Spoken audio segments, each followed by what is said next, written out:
Look, we've got to start with Chris Bowen. I mean, sticking to his renewables-only pipe fairy dream. Now, of course, we're facing that 9% hike in electricity bills, and Bowen wants us to keep going. Just keep with the status quo. Don't worry about anything. Tanya, his answer for all this was shop around. What sort of advice is that? Oh, look, you have to ask the question, why do they put Bowen out before press conferences? I don't get it, OK? This reminds me of what happened to Bill Shorten and the whole franking issue. Yes. And Bowen telling people, if you don't like it, don't vote for us. He is the gift that he's going to keep on giving to the coalition, because every time he fronts up to a press conference, Labor's polling goes down. That's what happens. I cannot understand how no one can see this, because he just makes people so angry. Australians shouldn't have to bear the financial brunt of his renewables-only fantasy. It is absolutely wrong.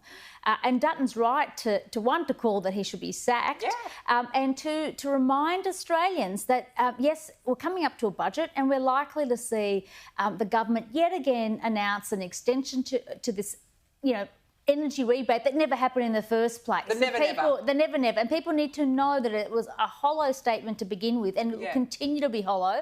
The AER has made it clear prices are going up.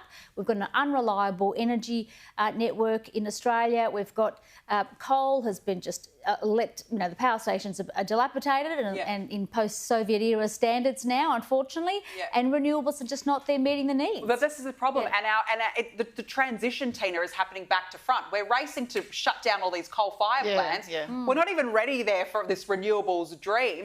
And it was confirmed yesterday by the energy market operator, and who's suffering? Us, households. And the renewables have had less sunshine, less wind, they haven't been working. But what concerns me, they're about to put a lot of these wind farms out at Coolah. That soil is so rich you could eat it out in that area. It's one of the few areas that has this luscious soil that's great for farming and farming produce.